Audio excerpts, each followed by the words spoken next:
The government has just created a massive loophole for how property investors can pay less tax under their recent changes. Hi, I'm Ed McKnight, economist here at Opes Partners, and in today's video, I'm going to tell you what this loophole is and whether or not you should make the decision to take it.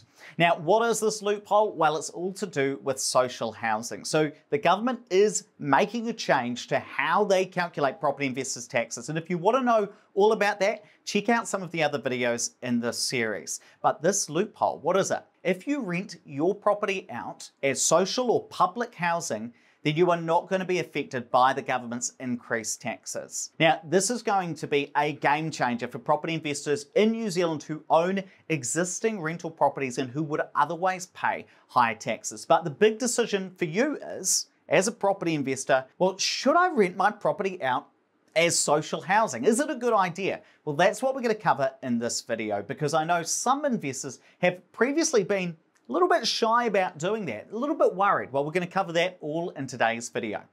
Now, before we dive in too deep, it is important to note that public housing is not all just renting your properties out via the government. There is some of that. That's what we call state housing.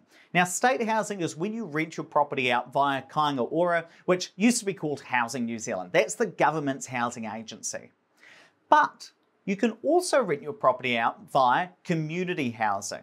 Now, these are provided by charities, pretty well known here in New Zealand, places like Salvation Army, Auckland City Mission, but there are a whole range around New Zealand. And in fact, there are 62 different community housing providers operating right around the country. You've got 30 in Auckland, just the one in Hamilton, 10 in Wellington, and 4 down in Christchurch. And hey, if you want to find the ones that are operating in your specific area where your rental properties are, then check out the Community Housing Regulatory Authority, because on their website you can search through all 62 and find the ones specifically operating in your area. Now, you might be thinking, well, how does this all work? Am I going to get paid the same rent that I would otherwise get if I was renting out to the private market, to a tenant, if I listed on Trade Me? And the answer is yes. So here's how it works. The tenant pays 25% or a maximum of 25% of their income to the community housing provider.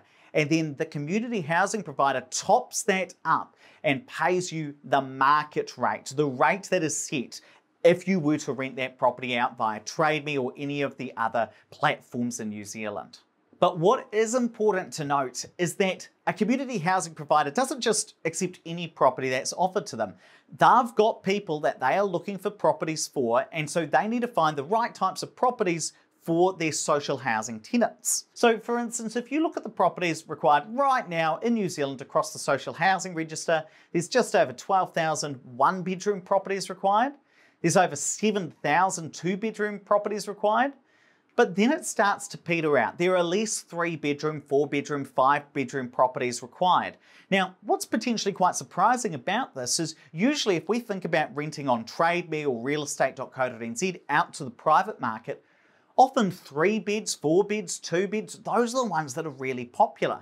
So what's different with social housing is they require a lot more 1-bedroom properties. Now, if you're going to rent out your property via social housing, naturally, if you own a 1-bedroom property, then it's much more likely to be accepted by a community housing provider compared to that 5-bedroom property you potentially own. Similarly, the demand for social housing is different around the country. So if we think about Auckland right now, it probably doesn't surprise you to find out that that's where the most social houses are needed, because it's New Zealand's most expensive city. You've got over 8,000 people there, or 8,000 families there, requiring some amount of social housing. Now that works out to be about 5 properties per 1,000 people in Auckland. Now if we compare that to a smaller rural town like Waimate, right now they require only 12 public houses. And in fact, that works out to be 1.5 properties per 1,000 people. So you've got more than 3 times the need for social housing in Auckland compared to a smaller, more rural area like Waimate. And in fact, it's interesting to note that there are actually no 4 or 5-bedroom properties required in that smaller district. So what does that mean? If you own a 1-bedroom property in central Auckland, you're much more likely to have that property picked up by a community housing provider compared to if you owned a 4-bedroom property in Waimate, where there's just not the demand for those sorts of properties in the public housing market. But of course, there are pros and cons between any decision in property investment. So let's now go through both the pros of renting out to the social housing register and then also the cons as well. Now, the first major pro are these tax incentives. So let's quantify those. Let's say you own an existing property, it's in Auckland, you've got a $700,000 mortgage against that property. Well, if your interest rate is 3%, which is pretty reasonable for the time that we're recording this video, then you're potentially going to save, once fully enacted, once these changes are fully brought in, about $7,000 a year just by making the decision to rent out to the social housing register.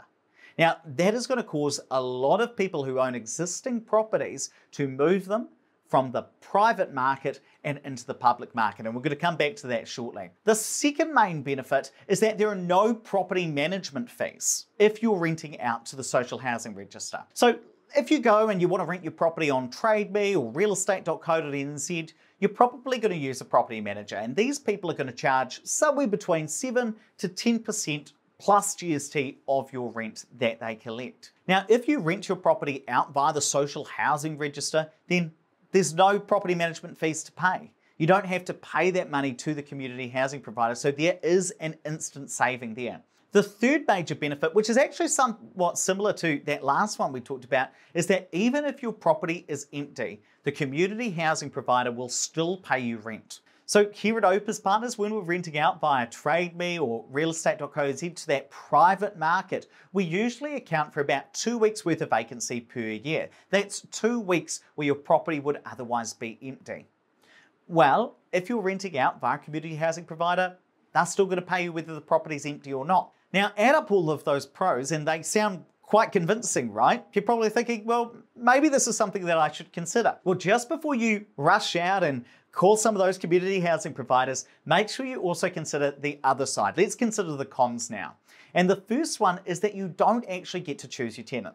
So if you rent out to the private market, what are you going to do? You're going to run a credit check. You're probably going to call up the tenant's employer, make sure that they actually are employed. Perhaps you're going to call some of their previous landlords to make sure they're a good quality tenant. Well, you don't have the ability to do that if you're renting to public housing. You rent it to the community housing provider or kāinga ora, and they will select the tenant. The second main drawback, and a lot of property investors worry about this, is any potential damage to their home. So because you haven't selected the tenant for your property, a lot of investors often think, well, what happens if a gang member moves into my property?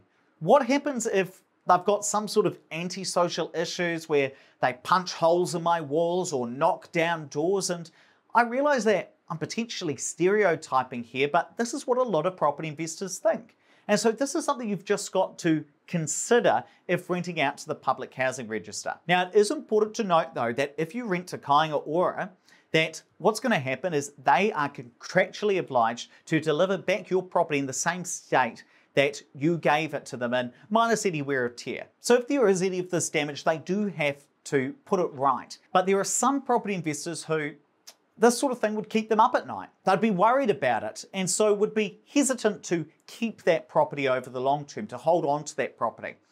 So if you're someone who's maybe a little bit more nervous, maybe a little bit more cautious, then maybe social housing might not be right for your specific situation.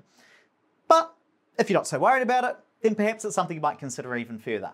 And the third thing to think about in terms of drawbacks for social housing is the potential to increase rent over time. So sometimes with longer contracts, especially with kāinga ora, you might start out at the market level, but sometimes there are limits to how much you're able to increase that rent by. Sometimes it is less than the increases going on in the private market.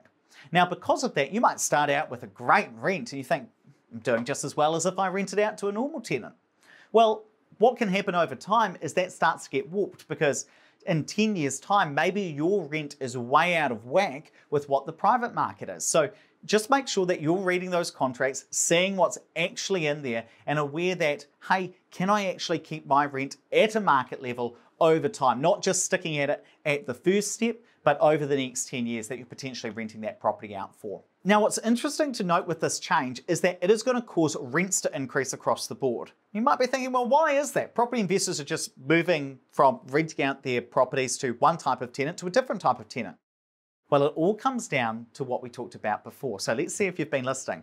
Well, what's going to happen with these tax changes? there is less incentive to rent to the private market, and there is every incentive for existing property investors to move those properties across into the public market. Now, what's that going to do? Well, in the private market, there's less supply. What happens when there's less supply?